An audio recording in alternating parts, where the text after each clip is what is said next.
శాసన మండలి సభ్యురాలు టిఆర్ఎస్ పార్టీ నాయకురాలు పార్టీ అధ్యక్షుడిగా శాసన మండలి సభ్యురాలని అరెస్టు చేస్తుంటే అక్కడికి రావాలి, అక్కడికి వచ్చే అధికారులను వివరాలు అడగాలన్న సంగతి చంద్రశేఖరరావు గారికి తెలియదా? ఇప్పటివరకు కూడా చంద్రశేఖరరావు గారు అరెస్టును ఖండించలేదు. అరెస్ట్ ఎందుకు జరిగిందో, తన పార్టీ శాసన మండలి సభ్యురాలను ఎందుకు అరెస్టు చేసిండ్రో ఇంతవరకు తెలంగాణ ప్రజలకు వివరణ ఇవ్వలేదు. చంద్రశేఖరరావు గారి మౌనము ఏ రకంగా అర్థం చేసుకోవచ్చు? మూడో అంశము, గతంలో ఎప్పుడు కూడా మొదట ఈడీ వస్తారు, తర్వాత మోడీ వస్తారు అనుకునేటోళ్ళం. నిన్న మాత్రం ఈడీ మోడీ కలిసే వచ్చిరా తెలంగాణకు.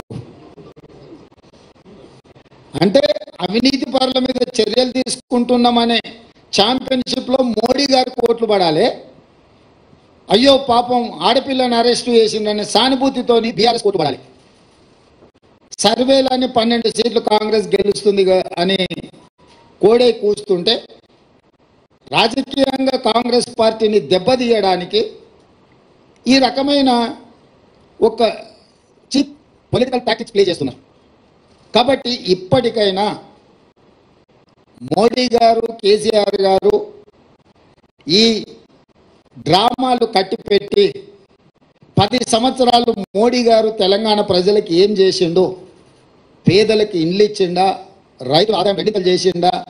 ప్రతి సంవత్సరం 2 కోట్ల ఉద్యోగాలు ఇస్తా అన్నాడు, ఇప్పటికీ 20 కోట్ల ఉద్యోగాలు ఇవ్వాలి. తెలంగాణలో ఎన్ని ఉద్యోగాలు ఇచ్చిండో?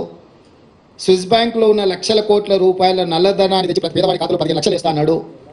ఆ 15 లక్షల రూపాయలు ఎంతమంది ఖాతాలో వేసిండు?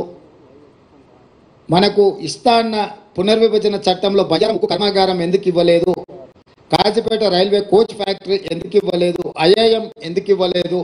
ఎన్టీపీసీలో ఇంకా 2400 మెగావాట్ల విద్యుత్తు